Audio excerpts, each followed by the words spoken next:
And we're live. We are live.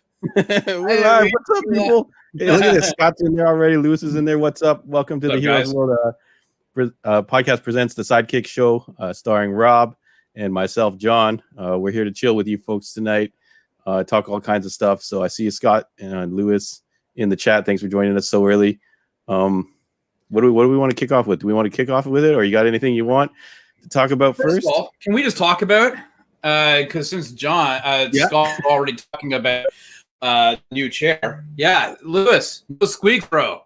New chair, new guy. Very happy. That's right. Very excited and happy.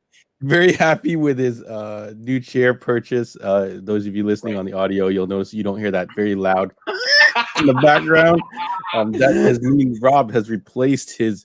I don't know how old that chair was, Rob.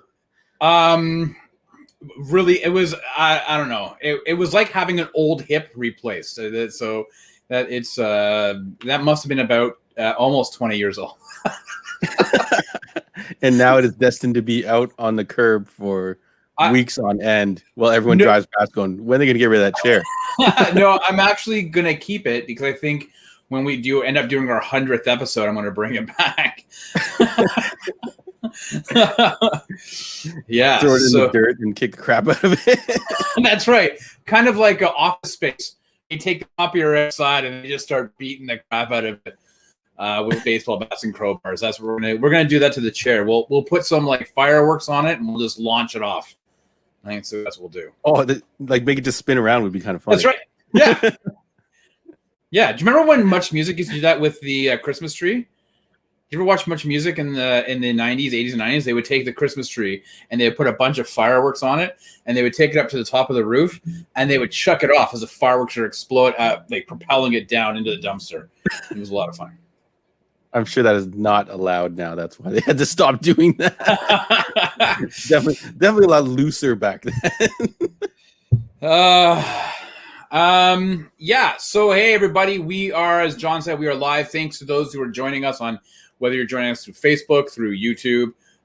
Thanks, Gordon. Joining us on Twitch. A lot of stuff to go through today. We got some news items. A lot of news items that kind of came out in the last few days as well. John's got what's going on being released this week in the store, as well as we are continuing our 80s best of 80s action movie to see which is the ultimate 80s action movie. And today is going to be a massive showdown. So I think we might as well just get right to it, John. Yeah. We're on round 2 of our 80s showdown. So we got 8 movies facing off. So thank you again for joining us, folks. I'm just going to talk a little bit about the new releases at the shop because sometimes these things are so timely that I don't want to go too in depth to them. So we are now in our 4th week of the DC Future State event.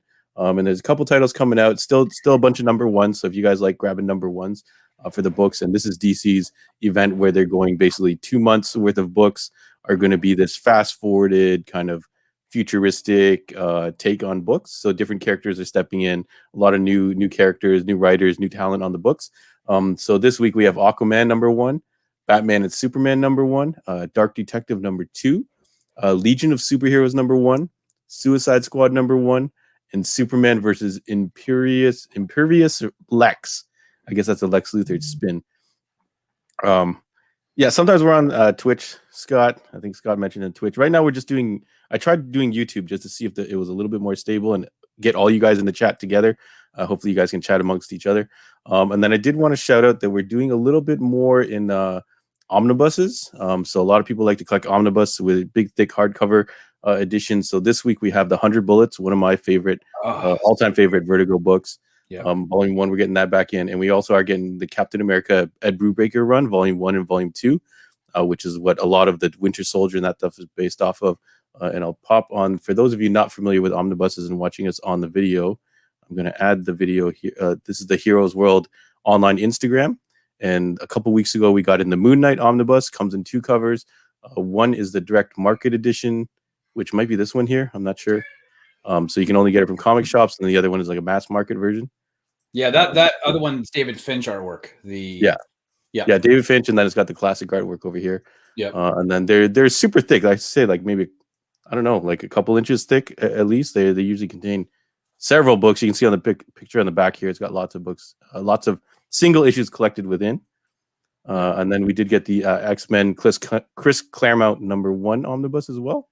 So if you are interested in those, hit me up, and I'll hook you up. We're doing most of them for about US cover in Canadian, so you can score a pretty sweet deal. So I think I want to say that's cheaper than most places.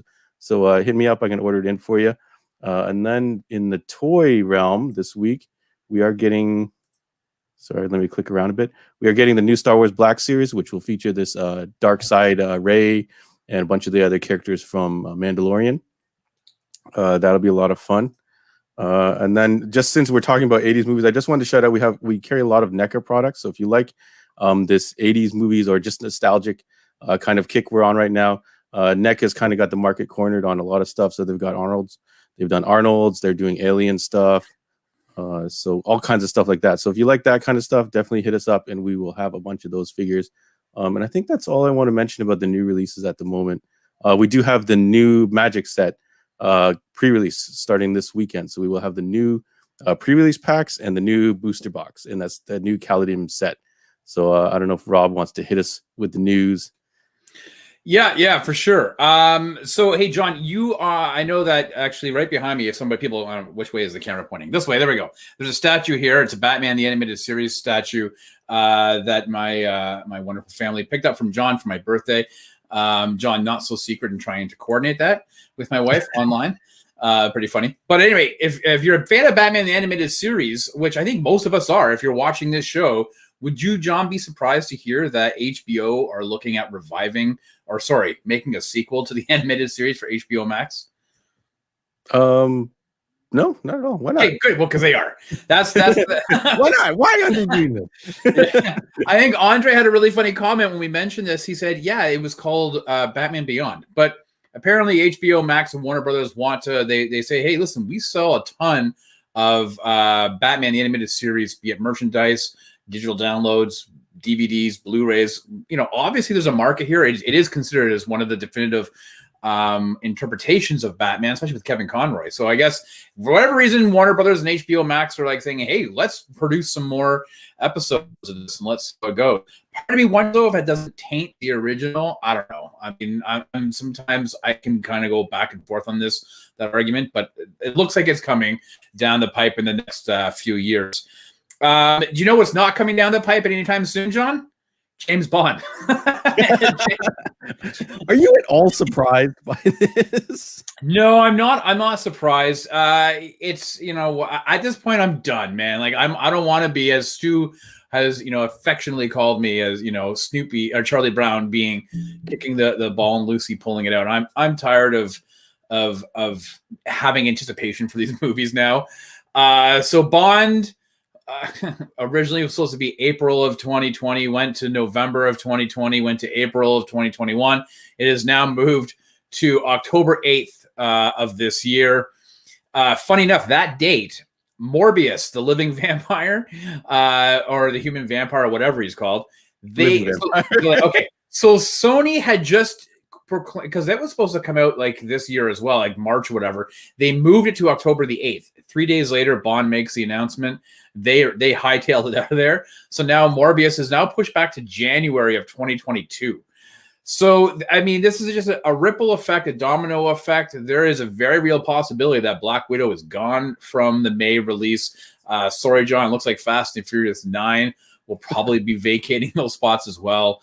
I don't know when anybody will ever get back into theaters, but as we talked about a few weeks ago, there's only 23 theaters open in Canada, and they're mostly in Saskatchewan and maybe Edmonton. So we might not be seeing movies in a physical theater for potentially the rest of the year, because I don't know what October of 2021 is going to look like and whether we'll all be feeling safe if we've all been inoculated and able to go out. So who knows? But what I do know, though, John, is coming in March is Invincible. Robert Kirkman, his comic book from a number of years ago. It is on Amazon Prime.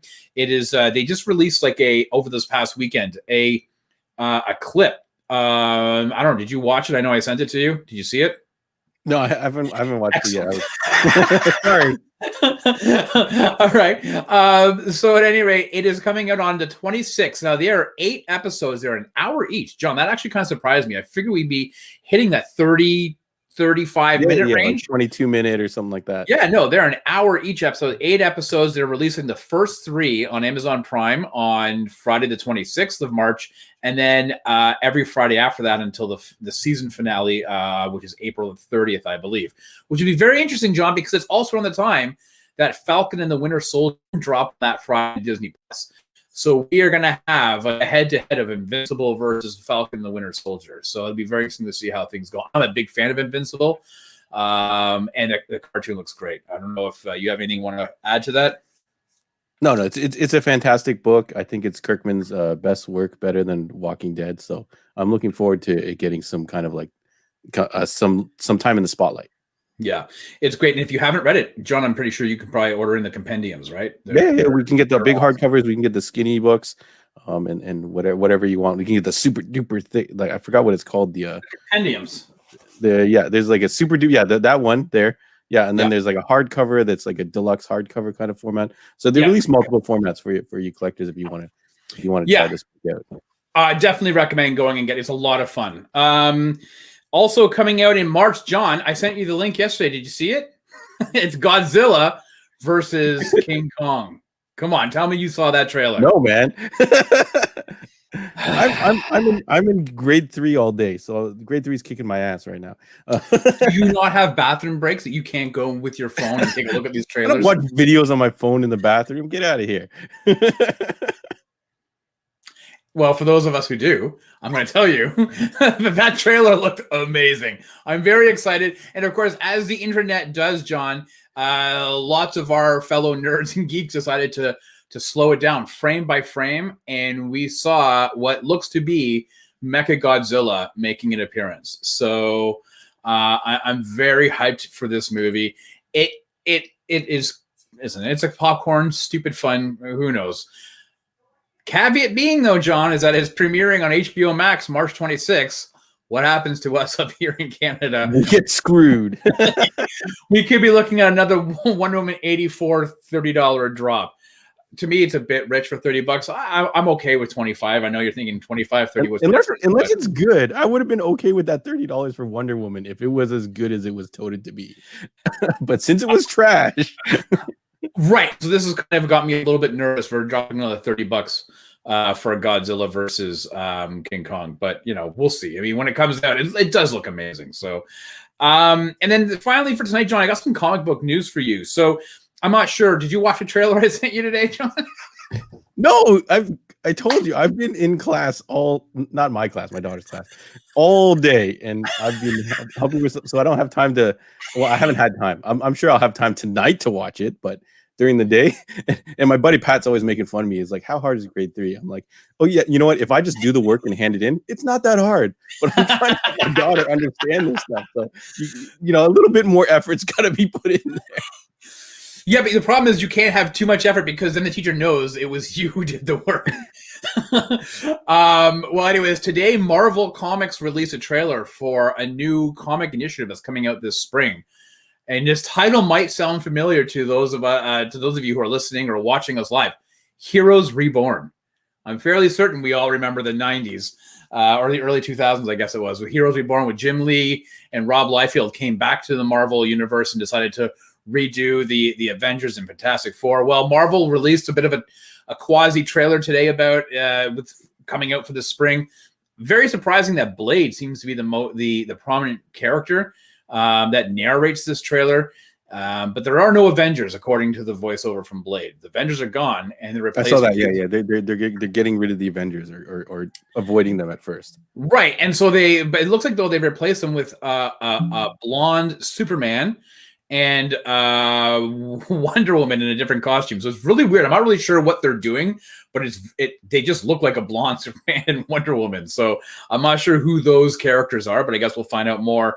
So that's coming up. But on DC, there's been a lot of talent has been kind of moving or just being like leaving DC as of late. And I know there's been a lot of shakeup. We talked a lot about DC with these changes that's been happening. It's really almost been a full 12 months since everything with Dan DiDio happened, and then we had the bloodbath in the summer of 2020.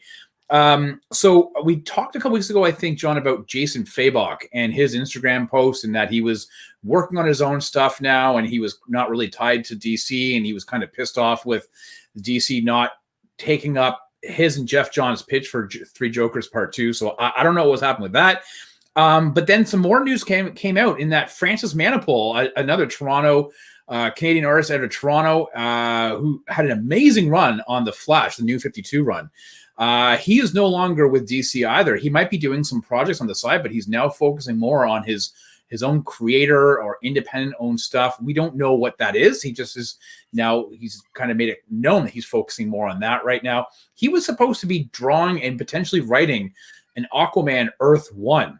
Because, we got the Batman Earth 1 and the Superman Earth 1. That's gone. That whole project is shelved. So maybe that was, the impetus for him to say, I'm out of here. But then today, Bleeding Cool ran a news article that Brian Michael Bendis is no longer exclusive with DC either.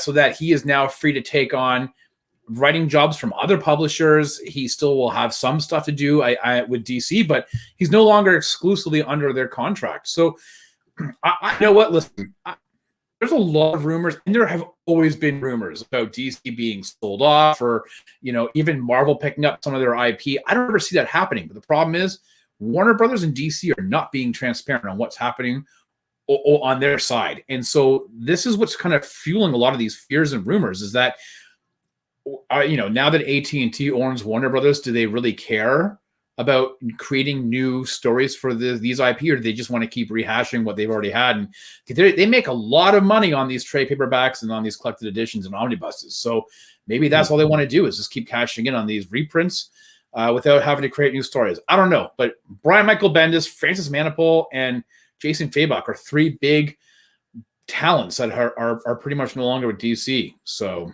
yeah, but they had been kind of like the Bendis thing. We've had I want to say almost 2 years of Superman, maybe more. It didn't quite work the way they wanted it to. He launched a bunch of other titles, Young Justice and things like that, and they never have kind of taken off the way that everyone thought. Bendis had this kind of Midas touch. So it hasn't kind of reached that echelon. So maybe they were just like, what, we don't want to pay you to have the exclusive contract with you. But maybe we'll pay you to do some other stuff. I would be very interested to see him do some Image books. Francis Manipul has worked with DC for some time as well too. So if he was on some type of exclusive contract, maybe they're just dropping some, ticking the box down a little bit, and maybe it does free up those guys to work on other books. The Three Jokers thing, I think Fabok's tweet or Instagram post was removed after, right? He's kind of getting this rep for kind of a speaking things and then having to do the quick little undo. So maybe the timing just wasn't right for Three Jokers, because it just wrapped.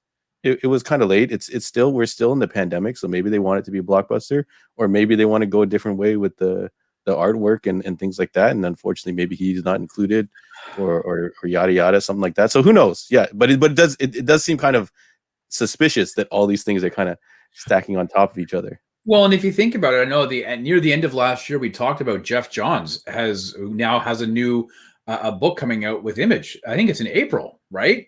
With Gary Frank. So you've got Jeff Johns, who's now no longer exclusive with DC Warner Brothers either, who's over with Image. So you start to kind of see what's been happening, and there's just a lot. Scott Snyder is no longer really involved with DC much either. He's now gone and doing a lot of stuff with Image and wants to focus on creator-owned stuff. So I get it in terms of a create, that you have an idea, you want to kind of flesh it out and probably get paid a lot more through, if you're doing it through Image or Boom or wherever, because you own those rights. But DC definitely has a problem on their hands, and if they don't come out and at least, I guess, calm the fears of the DC fanboys, I think we're going to find ourselves in a much different position as fans of the DC universe in the next 8 to 12 months. Yeah, it's hard when those big names or veterans are attached. I think they are bringing on a lot of new talent. Like the Future State event is going to result in a lot of shakeups for their current books. So maybe they're trying to like Marvel kind of did a little bit of an injection of younger and newer talent kind of like went. I guess they didn't let go of a whole bunch of the old guard, or kind of, or it wasn't in the media that a lot of the old guard kind of disappeared. So yeah, I guess it's tough to hear. Yeah, some of your favorites kind of, jumping out. Yeah, exactly. So, and John, that's all I got for news, man. Yeah, all right. So that is the news, folks. And again, this is the Heroes World Sidekick Show. Thanks for tuning in with us live. I see a bunch of people in the comments. I think we've reacted to a lot of these comments already, but let's dive in. I see Lewis, I see Fraser, I see Scott in there, Gordon and Sarah, who joined us for the Cobra Kai stuff. Sarah is actually Tim's sister. I know, and cool. She was like, so I rewatched those 2 episodes you guys did, which congratulations on you and Tim and your brother Chris and your friend Duncan, because obviously I told you I was late to the Cobra Kai party. I just finished it last week with my son, so I decided to watch those 2 episodes that you guys did. Great episodes, but man, that first episode you did, Sarah was nutting Tim like crazy. Right, you could tell, and congratulations, Sarah, because he totally deserves every twig. So that was good. Oh man, yeah, I didn't even get all the comments that they had in there onto the stream for Tim to react, because he couldn't see the comments apparently. So I also see Michelle's with us again this week. Jonathan Yo, what's up? I don't know if I'm missing anybody. Sarah did suggest I go to the washroom and watch the Godzilla trailer, so we'll see how this goes along today. But right. I guess let's talk a little bit about the podcast we just released on Sunday. So we talked WandaVision season 1 episode 3, Now in Color, I think it was called, or something like that. Something like that. Definitely check that out. You'll hear our opinions on that. Rob, you're on board for the show, right? You're digging it. I am. Yeah, I am. I and as I said in the show, and if people haven't watched it, please go back and pick it up. It came out yesterday. I know usually we do a Wednesday drop, but we put it on Sundays right now. I am on board for this show. I am. I admit though that it's not perfect, and I think I'm a pretty decent case that Marvel has to do something to keep people invested. Because so far I can see why people are starting to bail like it's a Titanic. So I also have a bit of concern when everybody keeps coming out saying, well, but episode 4 will be amazing. Wait till episode 4. That's not always a good sign for me. I think they're starting to recognize that there's some issues. So I am on board. I'm listen, they're sticking to the bit. I'm all for it, but let's see let's keep going. Let's move forward. Yeah. So I find the general consensus is people are willing to try this out right now. I'll stay in the podcast that I'm not a huge fan of it, but I have watched the trailers and I wasn't really caught with the trailers already. So I'm kind of coming in already from a point that is kind of like, I don't really get this or dig this particular type of show. Yep. But I like that it's different. I like that it's not your typical Marvel fare. And I love that people are, I think Michelle left us a great comment in the YouTube comments for the video about how some people are just used to getting spoon-fed everything, and I'll fully admit, yeah, sometimes I love to just get the like a dumbed down, like, this is what's happening. This car is going in this direction, and things are going to happen. It's going to run into things, right? So I like that people can dive into this, and like some people like this slow burn tidbits here and there every week. But definitely check out that episode. It is up on the audio now, so it's on our iTunes and Spotify, and also on the YouTube. So let's see here. Yeah, a lot of people in the comments. Some people, Sarah said she's on the fence. Michelle, we know, likes it. Scott is not a fan.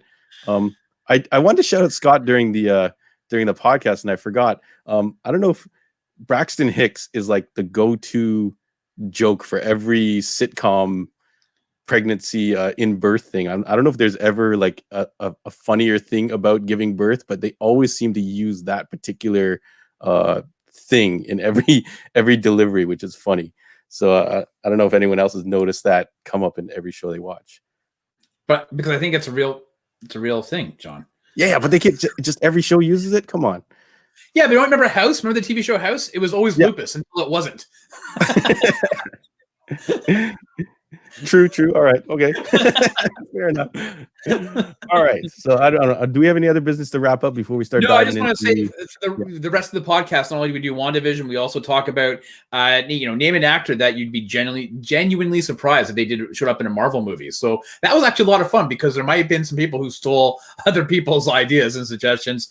We talked about Star Wars no longer being exclusive to EA. What game studio do you want to see Star Wars property be run under, and what type of game would you like?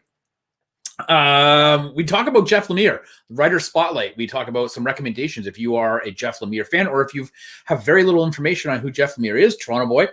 Definitely tune in. There's some great recommendations there. And our guilty pleasures. And there's a little bit of controversy about whether or not mine was a guilty pleasure or not. I looked it up. It's like at 76 on Rotten Tomatoes or something like that. I named like this highly rated, and I think Stu makes a comment. The highly rated blank. I'll let you hear the episode to find out what Rob says. Blank is your guilty pleasure. So it's like, yeah, the Oscar award winning blah blah blah blah. Cheater, you're lucky you got that. I had a whole spiel for a TV show. I'm gonna save. I'm gonna tuck it in the clip, and hopefully we get back to it. But let's see. Let's go. Let's go. We're gonna go. Where's my banner here? Oh yeah, this is exciting, John. Boom. Let's go. 80s action movie Showdown. So we're talking 80s. A lot of us are 80s kids. And if you're not, I would definitely like to hear how you feel about these larger than life movies from yesteryear. So we are currently on our round 2. I think we're on round 2. Yes, we are. Let me check my notes here. Round 2. So I'm going to pop up the bracket, and we'll talk a little bit about it. Rob, I don't know if you want to go over for anyone tuning in for the first time, or the stipulations of what movies we're allowed to qualify for this particular bracket. Yeah. So again, there's a lot of movies on here that you're like, wait a minute, we're missing a whole bunch. Where for some reason people always say, where's Top Gun or Iron Eagle? Those are not actually considered action movies per 80s guy, how it's described. They're more of like a drama action. We decided we needed to narrow down some of these movies to be specifically like, cops fighting, war guys. Like that was kind of the crux of it. I know John and I understand you also have Predator, RoboCop, They Live. They're on a separate side bracket that we're going to get to afterwards. But right now, we're strictly dealing with the 80s action, the cops, the war guys, and well, we had Van Damme in there with Bloodsport. So he snuck in there, and we'll talk about it when we get to that. I just want to jump in the comments quick before we move on. Some of the people talking about Expanse. I think Gordon says Expanse is his guilty pleasure. I actually feel like that show is actually quite highly rated. Never seen it. So yeah, it's on Amazon now. Before it was on Sci-Fi, and I talked to Gordon about this quickly. Who has Sci-Fi? Like who subscribes to a cable provider right now? Right. But now that it's on Amazon, I feel like it's going to get a little bit more attention. Shout outs to my buddy Chris, who's in episode 4. I think he's one of the extras in the back. I'll actually drop a picture of that. That's pretty funny. Let's see here. Scott's already diving into the debate, so we'll get back to that. Some of the guys mentioned American Gods. I don't know if you've watched American Gods at all. Rob? I saw season 1, I saw season 1, and I gotta say it was whack. But it's out there. It's out there. It is really out there, and I admittedly, nothing pulled me to like jump into season 2 yet. So it's on my list of things, just like Doom Patrol season 2. I actually kind of forgot I never watched it because I kind of don't think I really cared. But it's on my list of things to get to when I have absolutely nothing else to watch. But our guilty pleasure, the podcast, we just did movies at the time, so maybe we'll have to do guilty pleasure TV show, and maybe Expanse will have to be one. Although I don't know if I can watch all 5 seasons. No, it seems generally everyone is in the comments. Everyone's talking about how great Expanse is. So I think we should all kind of like get in on that. I don't know if we can dive into I think season 5 is the current season. I don't know if you can skip 4 seasons, so you might have to do some binging. But yeah, American Gods I did like. I tried to read the book. I don't know if you've done a lot of audiobooks, Rob. But this was like a full out production with voice actors, all kinds of stuff. And it's very well done. But it's too out there for me. It was a little too much. I really do like that character Shadow, and things like that, but I just couldn't. It was way too out there for me. American Gods, yeah, it's really bananas. Part of it though, like I really enjoy it, but admittedly, for a lot of it, I was like, "What the hell is happening?" Like, I don't understand. There's a leprechaun and he lost his magic coin. And I was like, this is... He's really cool in the book. So, I really like that actor that played him. Pablo Schreider, I think, or I don't know. He's from The Wire season 2. Yeah. All right. Shout out to Alice in Borderlands, which I keep getting recommended. So I don't know if any of you guys out there have watched Alice in Borderlands. One of the subtitled, I think it's a Korean drama or a Japanese drama. But I'm getting recommendations from both Gordon and Sarah, and Tim has recommended the show to me as well as other people. So, well, I don't listen to anything Tim recommends. Forget it. Yeah.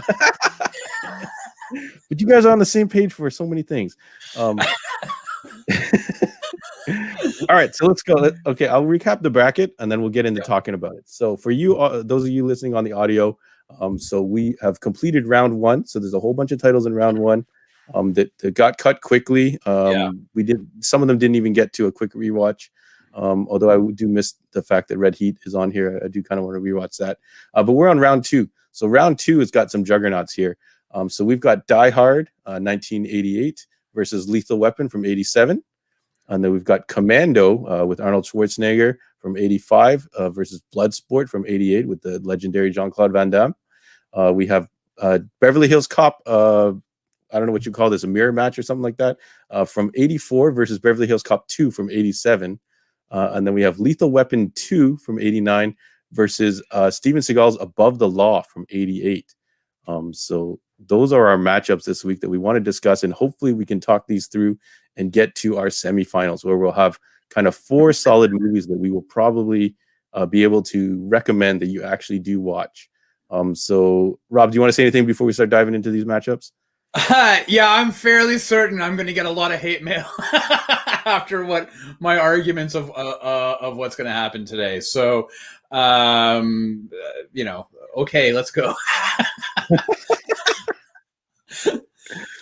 Okay, so I think we should definitely in the comments, this is where you kind of, well, actually, let's pick our movies first. So let's talk about Lethal Weapon 2 versus Above the Law first. And we can almost work our way from the bottom to the top, because I feel like that top match is going to be the most debated one. Yes. So let's kick it off with Above the Law and Lethal Weapon 2. All right. So I've got some notes here. So let me get this off the screen so you don't see my messy notes. Where did I put this here? So Above the Law, 1988, directed by Andrew Davis, who later did Under Siege with Steven Seagal, The Fugitive, and an Arnold Schwarzenegger bomb called Collateral Damage. It might have just been mistiming, but me as a big Arnold fan, I still didn't like that movie either. It cost them about $7.5 million and made about 18 mil. So modest little box office take for that movie. It was Steven Seagal's, I think, first movie. Yeah. Someone can correct me if I'm wrong. And the rumor is it was a leftover Clint Eastwood script. So I don't know how that movie would have looked with Clint Eastwood. But one of the I think it was Michael Ovitz, who was at the time the head of Creative Artist Agency, which is a big talent agency out of Hollywood. He was taking a class that Seagal was putting on, and he's like, "Man, this guy is super charismatic and fun.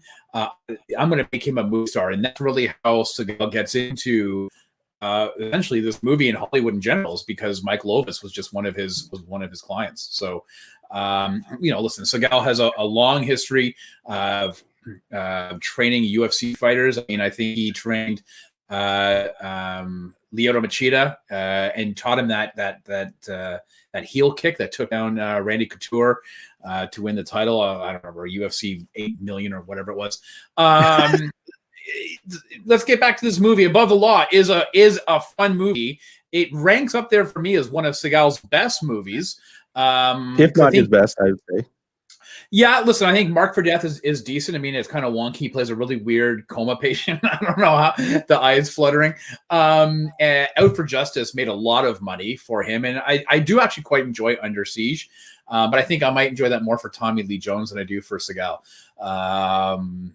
But nevertheless, it's a good action movie. But dude, up against Lethal Weapon 2, there is no battle here. Like, I'm a big Above the Law fan, but Lethal Weapon 2 is by far far superior to most of the movies on this list that we have. I mean, first of all, we've talked about this before. You have world building. It has more humor in it. You introduced Joe Pesci. You introduced one of the best lines of all time. Okay. Infinite magic immunity. So it's going. I don't see Above the Law surpassing Lethal Weapon 2. Lethal Weapon 2, directed by Richard Donner, who also I believe directed the first one. Whole list of credits for this guy, right? Superman and various other movies. Rob can probably fill in those blanks. Cost them about 30 mil to make and took in about 227 mil. So a pretty significant hit. Starring Mel Gibson, Danny Glover, and Joe Pesci, as Rob mentioned. And there's a whole cast of other people you'll definitely see are familiar, and definitely a great representation of the buddy cop genre. Definitely more humor added into this one than the first one. And I think overall Rob is right. So I don't know if anyone wants to jump in to Above the Law's defense. I will say if we were ranking martial arts movies and maybe their impact, Above the Law had a significant impact on the martial arts in movies, kind of showing this other technique that now is kind of the validity or the kind of effectiveness of Aikido is definitely under question. But damn, did he make it look good. This was one of those early movies where you just he was I think he does is one of those early movies where he does the arm break I think to the final villain. I don't remember if he breaks any necks in this or rips out any tracheas, but there's a lot of hand movement and things like that that were different than what you would normally see compared to the extravagant kicks and boxing or whatever styles, especially popularized by like Van Damme and things like that. There was a definitive style, right? It was like between Van Damme and Seagal is really those were the two competing styles against each other in terms of your martial arts movies. Because you're right, Van Damme was much more I don't want to say like dance based, but a lot more showmanship, whereas Seagal was way more dirty boxing type stuff, right? It kind of close combat. Yeah. Right. Yeah, I feel like Van Damme was like there's this whole movement of I guess extreme martial arts, which was more flashier, more athletic, more the jumps, more the ballet kind of movements that Van Damme was very good at. Let's dive into the comments quick before we start making too many things. So Jonathan Yo, what's up? He says Seagal and charismatic equals muy bueno. I think he's kind of right. I don't know if Seagal is charismatic. I think he has a swagger that really resonated with a lot of people. Like the way he carried himself in pretty much most of his movies. I feel like he almost played the same guy or a very similar guy as kind of just like a badass. And I feel like especially later on in his career, he started to become invincible. That a lot of the action stars of today, like they don't take hits and don't get beat up often. Let's see. So Jonathan Yo agrees with you, Rob. So we think Lethal Weapon. Fraser actually says Lethal Weapon. Lewis says Lethal. He says he hasn't seen Lethal Weapon in a long time. Let's see. Gordon just goes nuts sometimes. Yeah, the delivery of that Mel Gibson line is just funny. He just goes, Sugar Water Purple, thanks for joining us. He says Lethal Weapon 2, definitely. Scott Graziano says Riggs was a martial arts as well in Lethal Weapon. I believe so. I forgot what style he did, but he did kick some serious ass. Yeah, I don't even know if they actually defined, especially in number one. I don't think they ever really defined what martial arts he practiced under. I don't know.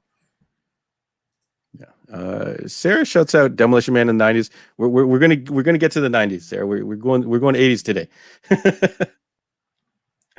Let's see. Yeah, he does Aikido. Yep.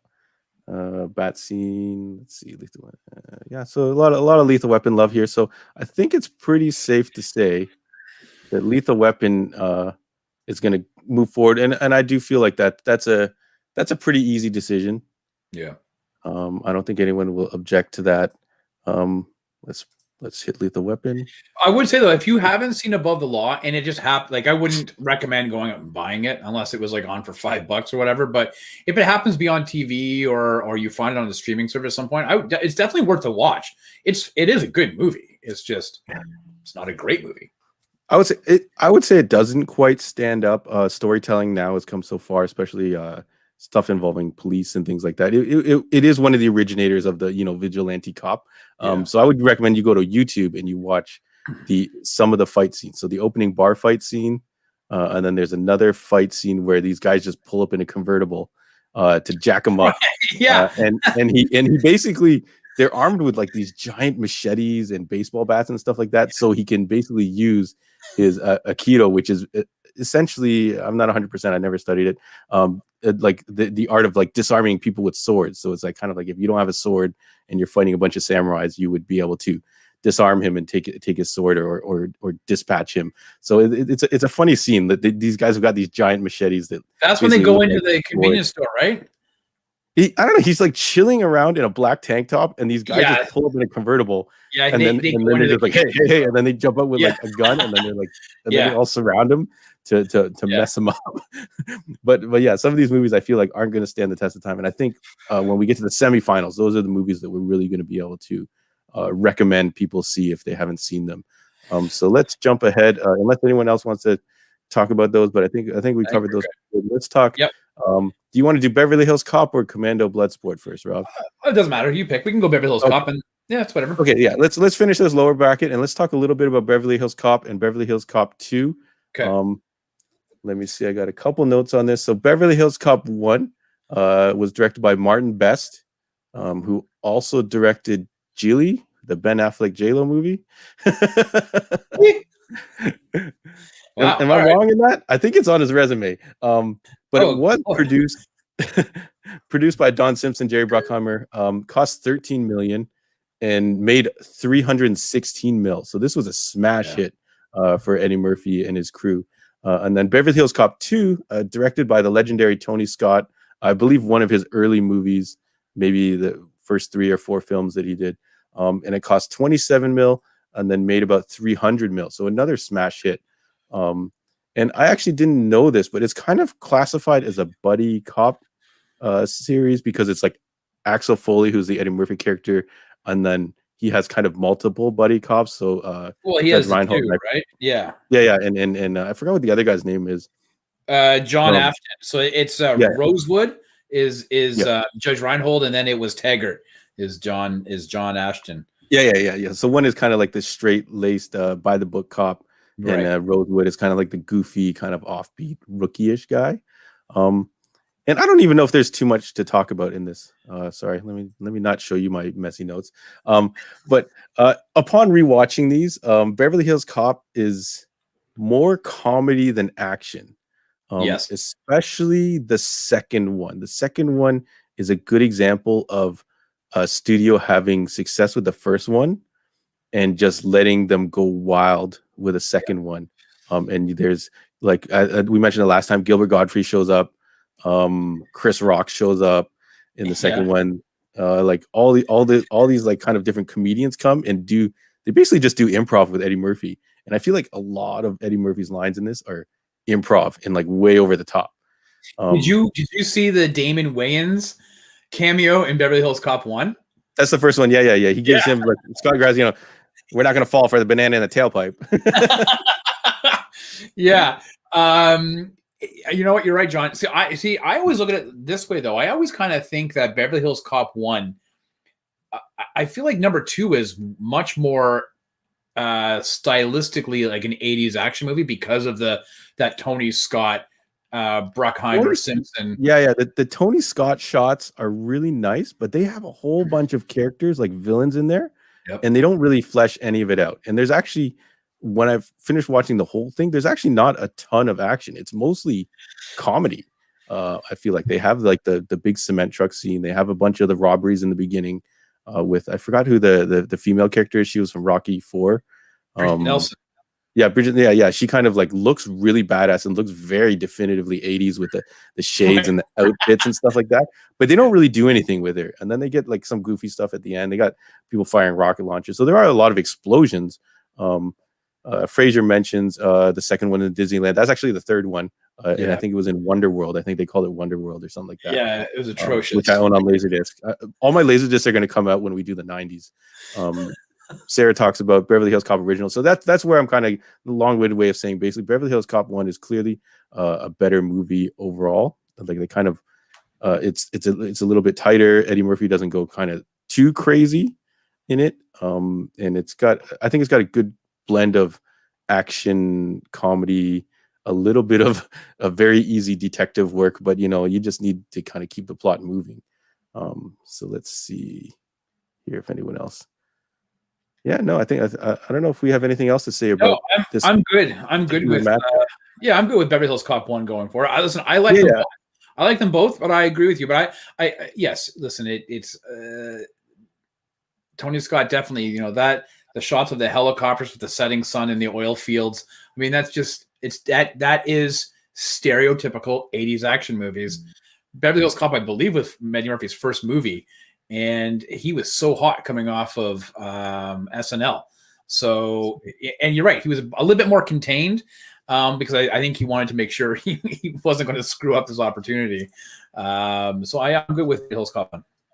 Yeah, shout outs to Johnny Wishbone. Jonathan Yo mentions the psychic detective, and I feel like it was just Murphy improving. Yeah. Look at this. Scott mentions a classic, Fletch, right? Yeah, this is a classic movie that I have actually not seen. So really? Yeah, Fletch and Fletch Lives with oh my God, what's his name? Why am I forgetting it all of a sudden? Clark Griswold, Chevy Chase. Oh, Chevy Chase. I love Chevy Chase. Yeah, Chevy Chase is Fletch and Fletch Lives. Yeah. All right. But that's not an action movie. That was considered a comedy. All right, so I'm good with that. Yeah. Yeah. So Beverly Hills Cop from '84 advances, and it will be facing Lethal Weapon 2 in '89. So let's go to our next matchup here. Commando and Bloodsport. I feel like this is really easy. Although I'm a little torn because I definitely have seen both of these movies in the double digits. Growing up as a kid, I definitely had them bootlegged on VHS and watched the crap out of them. So let's talk.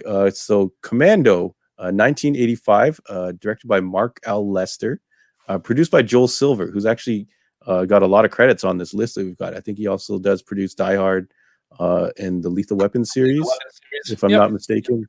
Yep. Yeah. And then the screenplay was by Stephen E. D'Souza, who also did Die Hard, I believe, or was has his name credited to Die Hard. So it's kind of cool to see all these kind of like links. And it cost them about $9 million to film this movie, and it took in about 57.5 mil, which is kind of modest for what Arnold Schwarzenegger movies kind of became, the blockbusters they became. And then Bloodsport, 1988, 2.3 million to make, made 50 mil. So that's definitely a good return on investment. But let's talk these two movies. Rob, do you want to jump in on anything first, or should I take this? Yeah, you could listen. I like both of these movies, but my personal choice, John, is I think this is the end of the road for our friend Jean-Claude. Yeah, and I was kind of sad because Bloodsport, I feel like it is one of the best movies of dudes fighting other dudes with various styles of martial arts. But Van Damme's got a hell of a run in the 90s, so he's gonna be there in the 90s, and even Arnold, even if Arnold somehow Commando lost this fight, Arnold's got a lot of representation in the 90s and in our sister sci-fi bracket with Predator. So how cool would it be if Commando wins this bracket and goes up against Predator in the sci-fi bracket? I don't know. But let's jump into the comments to get some help with this one. I feel like it's clearly going to be Commando, just because Commando has got all the things that make an 80s action movies: explosions, guns, ex-military, and the fights, gruesome deaths. Yeah. Yeah, I mean, like, this is a Staples 80s movie where you have an ex-military guy who has somehow procured all of these weapons, and he's hidden them in his cottage, right? He has a litany of machine guns, grenades, explosive devices, rocket launchers. Like, he's got, I don't know if he just walked off the base one day with these and nobody was doing checks and balances, but he ends up outfitting his entire cottage with all these things. It's completely, it's batshit crazy, but it's so much fun. It is right at that crux of Arnold really becoming Arnold. You know what I'm saying? Like it was and this is where we talk about charisma and charm. So I feel like Steven Seagal's got swagger if you want to define these as different things, but Arnold Schwarzenegger definitely has the charisma. Like he can almost carry most of these movies. Like a lot of the movies that he was in were not very good, but his charisma elevates it. So Scott mentions the Commando and its one-liners, and this was something that we probably should have mentioned a little bit earlier. Mark, Above the Law. I always want to call it Mark for Death. Above the Law. Very little humor in it, other than kind of Steven Seagal just destroying somebody when they weren't expecting it. Yeah, and no, it's just for the record. I didn't say that Seagal had charisma. I'm saying that Michael Ovitz said he had charisma. Oh yeah, hey, good point. Good point. All right, Fraser says Commando. Gordon shout outs to the next one that's going to be hard, and I think he means Die Hard. Sugar Water Purple Bloodsport, A Hero's Journey. Yeah, I don't know if that was a subtitle for it or you're comparing it to A Hero's Journey. My issue with Bloodsport and this list, it kind of snuck in. It is a little bit more. We did take out the Rocky movies because they're sports, but they actually weren't classified as action. They were like drama sports. Yeah. So Bloodsport snuck in because it is classified as an action. But the problem with Bloodsport, it is kind of a lot of the same thing. So it's kind of one dimensional. It's dudes fighting in this. That's why it costs only 2.5 mil, because they fight in the same room the entire movie, except for I think one chase sequence where they go out in the boats and in the village or the town where it's takes place. So let's see here. Yeah, you're right. Listen, there was no sets. It was the exact same set, right? All they had to do is swap out the cards, who was fighting who. So yeah, it's a good movie, but it's definitely not going to beat Commando. Yeah.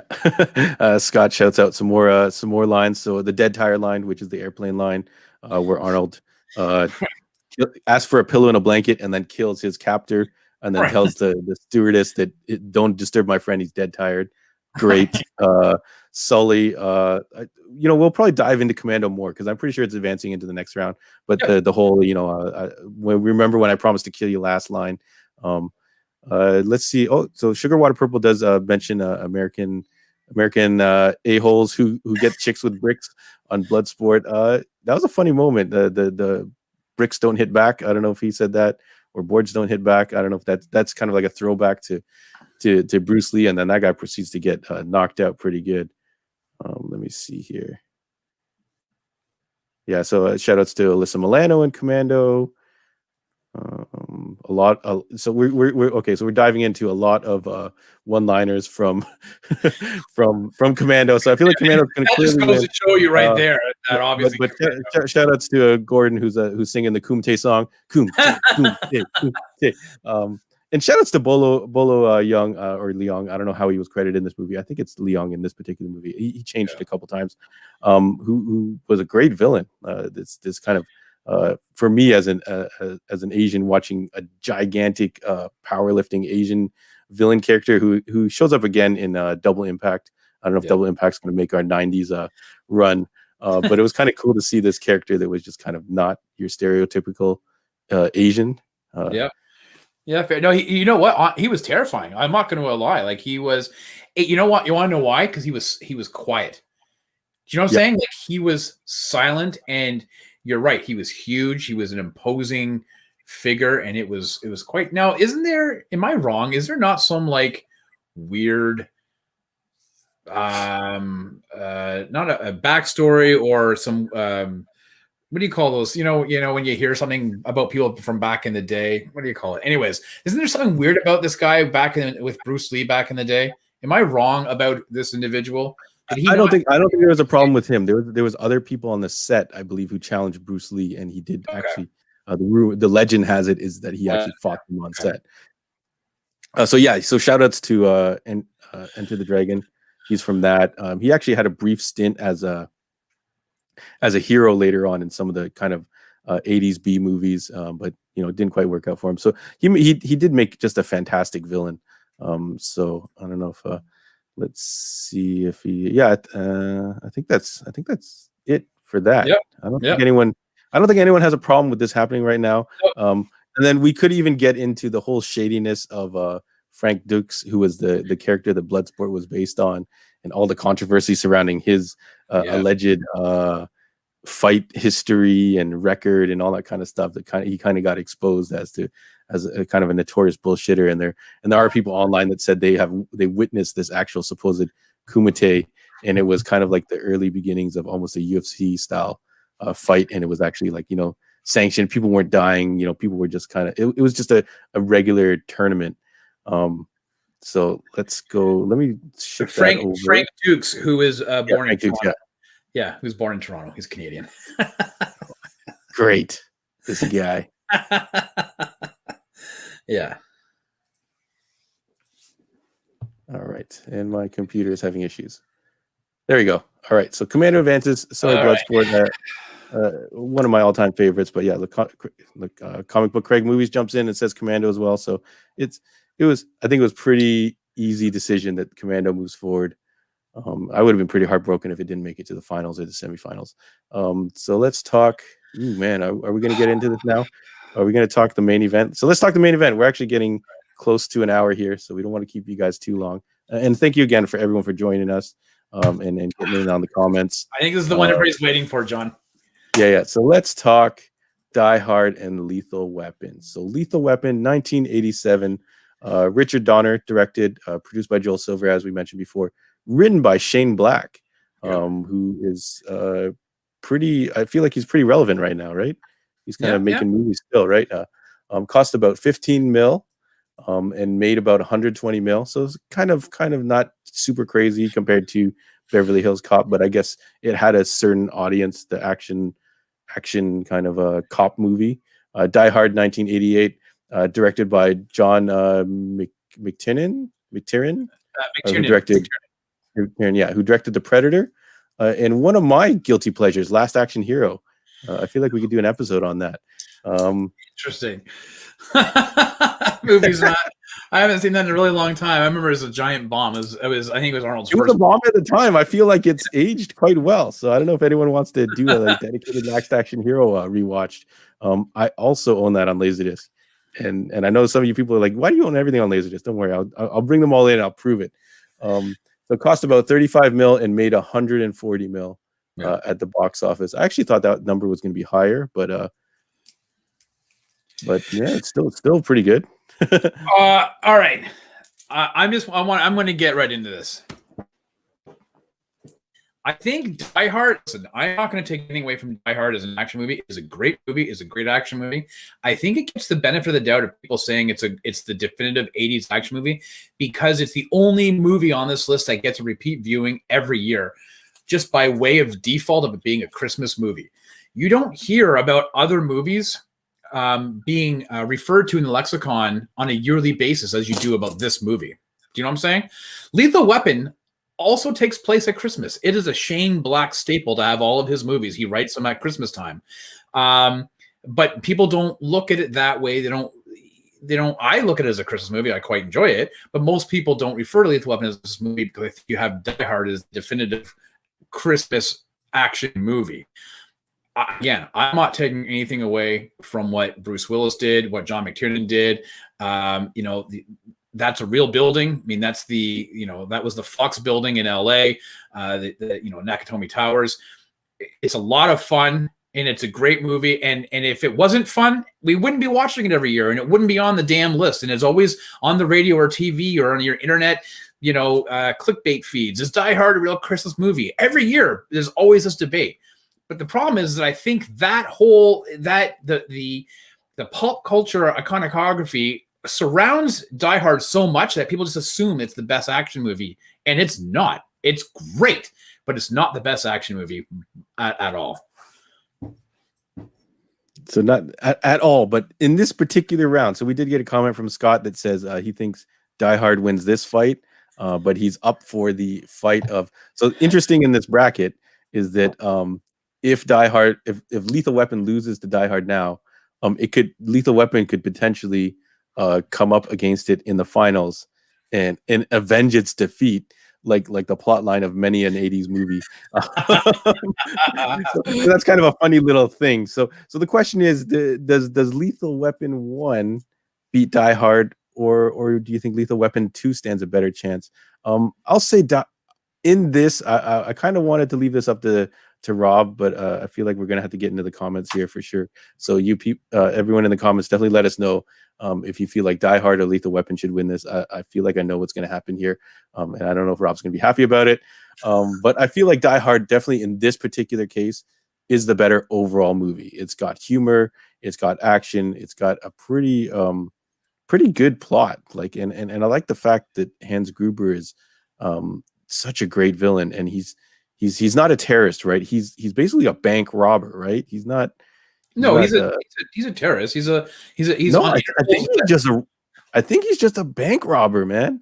No, he's on Interpol's list of wanted terrorists. I think that's just because when his demands, he starts rattling off all these terrorist leaders, and he's like, "Oh yeah, I heard about this guy in the paper," right? As like a joke. And I read about them in Time magazine. Yeah, alliteration. Yeah, it's so good. Like I don't know if we can have a semifinals or even a finals without this movie. Even though, as much as it would break my heart if it makes it past this round into the semifinals and goes up against Commando. I've said this before, but Commando's Freddie Mercury-ish villain definitely loses to Hans Gruber, who is probably one of the greatest action movie villains of all time. Yeah, listen, I agree with you. Hans Gruber, I mean, listen, played by the late Alan Rickman, is phenomenal. Like, those two are evenly matched in terms of their on-screen presence, right? You have a very strong villain, and you have a very strong protagonist and a very strong antagonist. You have it both in their equal. They're the yin and yang. Lethal Weapon admittedly doesn't have that as their first villain in the first movie, but I think that it gets made up by having Riggs and Murtaugh, who are again so diametrically different. And yet work so well together. So that's where I think it is very even.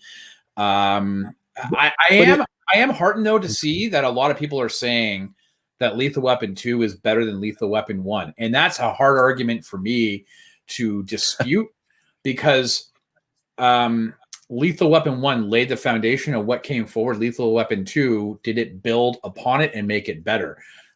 I've said this to you, John, and I said it when we first started this whole thing a couple weeks ago. Lethal Weapon as a series is way better. I'm talking about the movie series. Is way better than the Die Hard movie series, without a doubt. There's no question. And I will take you to the mat on if anybody wants to argue that. But if you look at those movies, the Die Hard movies, Bruce Willis shit the bed on all of them. Following really number 3, but number 2 is just a rehash of what the first one was. Lethal Weapon 2 builds upon it. You know my feelings, but I would begrudgingly agree with most of the comment on here. It looks like the comments are really showing that Die Hard should win this match. But I don't want Lewis is saying Rob just wants Lethal Weapon final. No, actually, I actually don't want a lethal.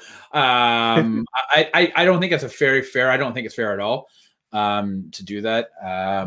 I think that we just have to acknowledge the fact that Die Hard gets a lot of leeway because it's a yearly ritual of watching that movie. I think it does have, like, we're forgetting the element of I forgot who plays him, but Carl Winslow from Family Matters plays the cop who's kind of like on the outside. I forgot what his real name is. But you kind of get a little bit of a buddy cop element in that. So the fact that those two have like such a good relationship. Yeah. And all they get to do is just call on the phone and kind of like he kind of like talks John McClane like through things and stuff like that. Is just so good. And I forgot what else was I going to say. Yeah. So the bad guy in Lethal Weapon, it is not Nick Nolte. It's the other guy. Gary Busey, right? Yeah. I was like, Nick Gary Busey. I don't know why I mixed them up. I feel like they had similar looks at one point. But Gary Busey, that like he was a cool villain. That was like kind of like one of the original so action movies of this particular decade had this kind of, I don't know if you call it a trope or just formula, where basically you would always have to fight a very video game kind of style final boss. So basically Riggs goes mano a mano with this guy for, I feel like, which is like a 10-15 minute sequence of just them duking it out on Murtaugh's front lawn. is pretty epic. It is. You have the sprinkler, the water coming up because somebody destroyed the fire hydrant. So you have the water splashing. You got the Christmas lights in the background. Obviously, the car had run through the Murtaugh's house. It's great. I see that Jonathan is saying I'm being greedy for wanting both lethal weapons. It's not that, Jonathan, but maybe I'm making my arguments now for you guys to think about when we get to the final. It's kind of like the best comparison would be, I would think, would be John Wick. So John Wick 1 maybe is not as strong a movie. John Wick 2 is a great, amazing movie, but it doesn't happen without the groundwork of John Wick 1. So do you elevate John Wick 1 because it lays out the groundwork that proceeds to make one of the best action kind of series of all time, I guess. I don't know if that's like a whole nother debate, but I feel like listen, I love Die Hard. I love Die Hard, man. Like I have except for the last one, because I fuck that. I am not watching that last movie again that takes place in Russia. I don't care if Jai Courtney's his son. I'm out. It's not happening. But I have the other 4 on Blu-ray. I had them on VHS. I had them on DVD. Like I'm a Die Hard fan. Don't get me wrong. I quite enjoy the Die Hard movie. Yeah. So I'm good. Right. If we want to put Die Hard through, I'm good with putting Die Hard through. I feel like barring any crazy objections, I think unfortunately for Rob, Die Hard is going to advance, and I feel like that is the proper way to do it. Jonathan Yo shouts out the Asian actor who was a bad guy in both Lethal Weapon and Die Hard. I believe that's Al Leong. And he's kind of like this guy who's kind of like bald on the top. He's got longish hair, and he always rocks a goatee. I think he's like an explosives guy in Die Hard, and in Lethal Weapon, I think he's just like a generic. He's a guy that does the torture on. Oh yeah. He's like electrocuting him. He's in like everything. Like, Die Hard 1, he's at the counter. Remember, he looks over and he reaches over and he grabs the chocolate bar. Yeah. He's great. He was in everything. He was in Brandon Lee's Rapid Fire. Like, you name it. All right, I just want to give shout out to Jonathan for giving potentially the best commenter of the night. All right, that's good. Yeah, I'm good with Die Hard going through, John. I'm good with Die Hard going through. Yeah. So Comic Book Craig actually is saying the franchises are tied. Lethal Weapon 1, 2, 4, and then Die Hard 1, 2, 3. And Hans Gruber's death is way better than Joshua. I hope that's not a hostage. I think when he falls off the roof, right? Yeah. He's like, "Oh, that's not a hostage." Die Hard 2 is a fun movie, but does it require repeat viewings? No, it's good to watch every once in a while, but it's the exact same movie. And in fact, Bruce Willis says that in that movie, he's like, "How can the same shit happen to the same guy, 2 years in a row?" Exactly. Good question. But we're not comparing overall series. If we want to do that later on, I think we could do that and take all these long running series and John Wick would, I guess, become included in this. But let's see. Jonathan Yo says there's a documentary about Al Leong. I definitely want to check that out. Oh yeah, Comic Book Craig shouts out Big Trouble in Little China, which is gonna probably be in our sci-fi sister bracket. So let's. Sorry, Rob. I think this is going to happen. That's right. I know I know Die Hard is going to have a tough time getting into the finals. I know who it's going up against. Yeah. All right. So, folks, for those of you on the audio, we have got our semifinals, which is now Die Hard versus Commando, and then Beverly Hills Cop versus Lethal Weapon 2. So we're going to be talking about all those next week on Monday. We're live every Monday at 8 p.m. Eastern Standard Time on the YouTube. We kind of want to get everyone on the YouTube, make everyone chat together.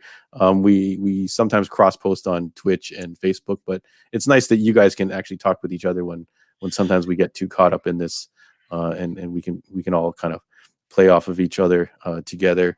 I don't know if we want to say anything about these movies. Commando I own on Blu-ray.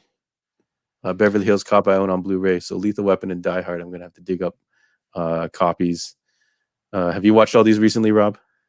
Yeah, well, Die Hard and Lethal Weapon 2. I just finished Lethal Weapon 2 just last week. I'm gonna have to probably make a purchase on the Beverly Hills Cop again. I used to have it, story of my life, don't know where it is. And Commando, I'm gonna have to try to figure out where it is to rewatch. I've watched a lot, but it's been a fair amount of years, and so I'm definitely be watching these movies this week. So we'll check it out. Yeah, so I think I don't mind owning all these. I feel like I do own some of these. I'm digging through my old DVDs. Which shoutouts, I don't know if maybe my TV is not super crazy or whatever. Some of these old DVDs actually look pretty good. Yeah. So I don't know if maybe I've gotten to the age where I don't care if it's super duper clear anymore. It's definitely clearer than I remember. You're getting older. Your eyes can't differentiate. Maybe my eyes can't see, but I feel like when the Blu-ray format first hit, I was like, oh man, everything's got to be high def, everything's got to be super crispy. And now, especially watching these older movies, I'm like, oh, I don't mind if there's a little bit of grain. And I feel like they look pretty good. Like some of these DVDs I haven't watched since it was before Blu-rays, right?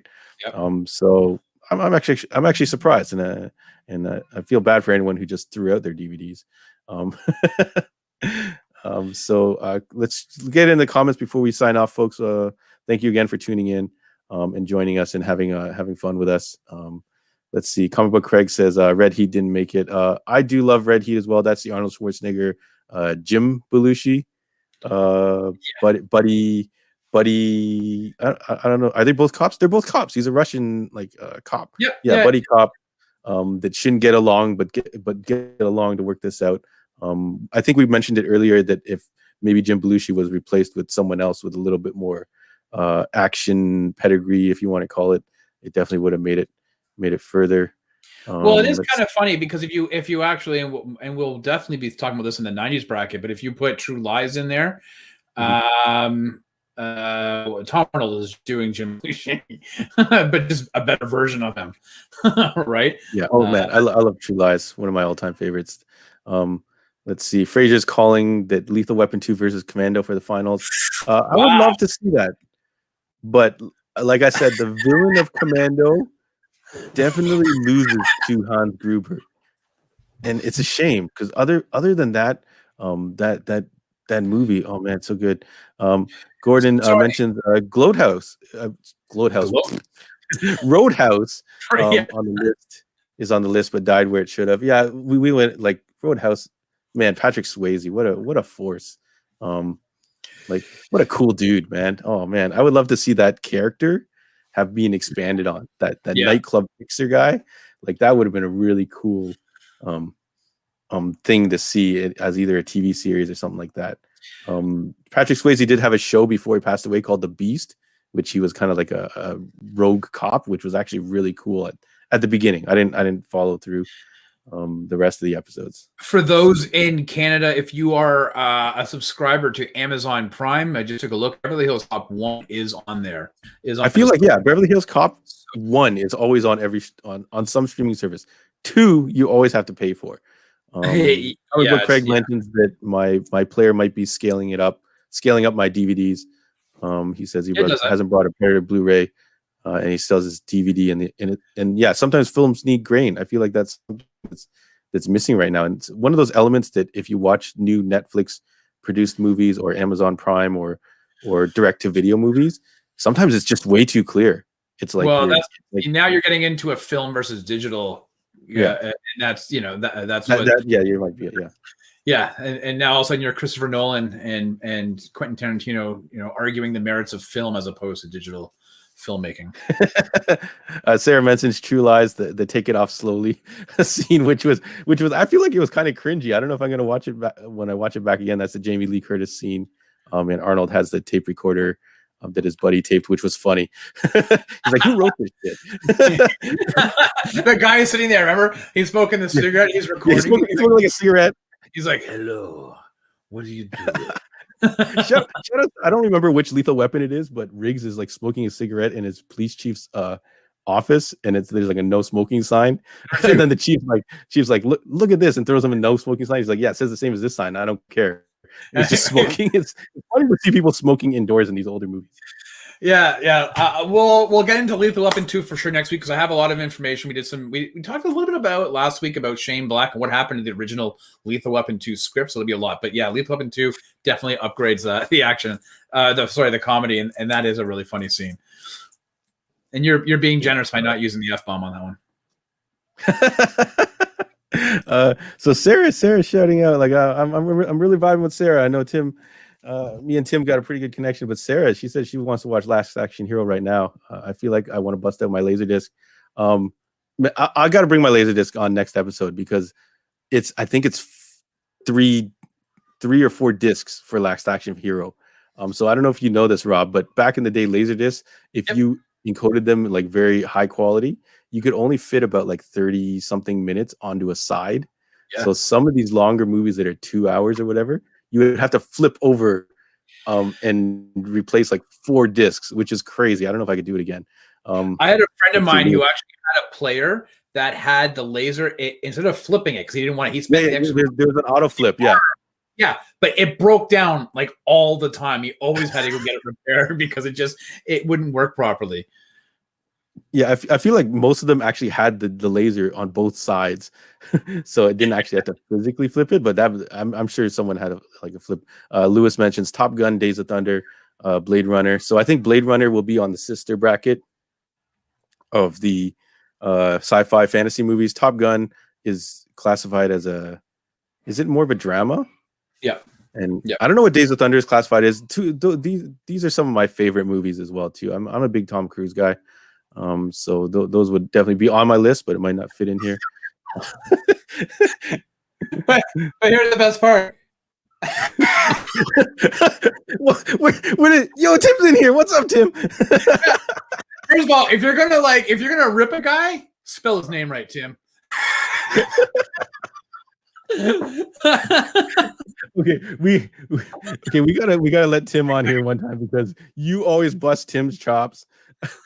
And he actually takes the high ground whenever we do a podcast. He's like, "Well, Sir Rob," and it's Tim always takes the high ground. So I feel like we gotta let him in. Comebacks. That's his problem. He has no ability to do comebacks, and maybe it's because he's just way too nice, or he's just so used to his sister busting chops. He has nothing left.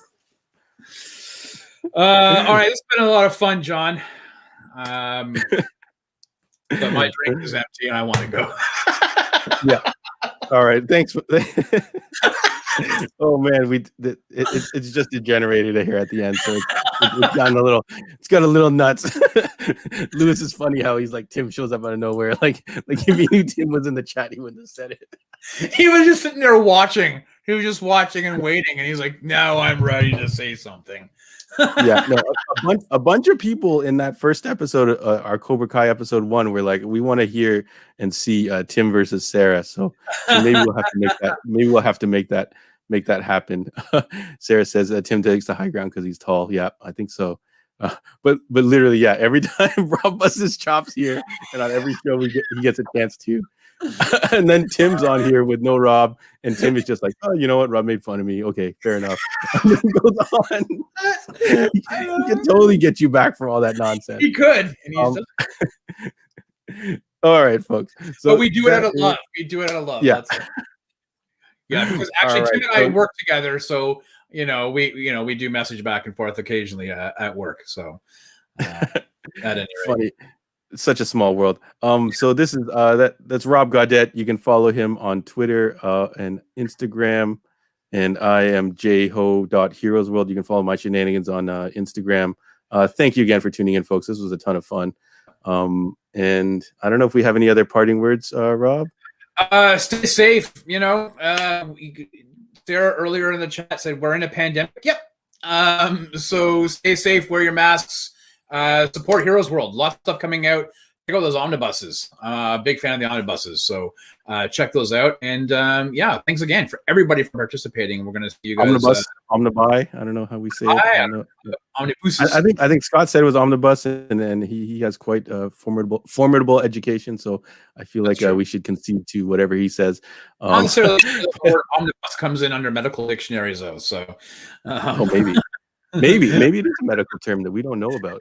But yeah, it's been a lot of fun, and we will definitely. We're looking forward to seeing where this goes next week. Yeah. If you're on the YouTube, definitely subscribe so you get that notification when I drop in the live reminder.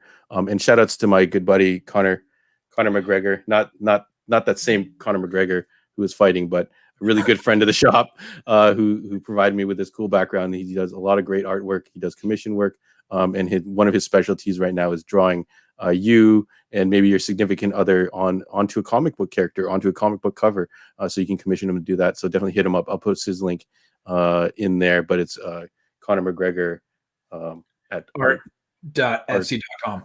Etsy.com. Yeah. So you know what? thank you very much, folks. I think Sarah and Tim should get a nice thing together. That's what they should do.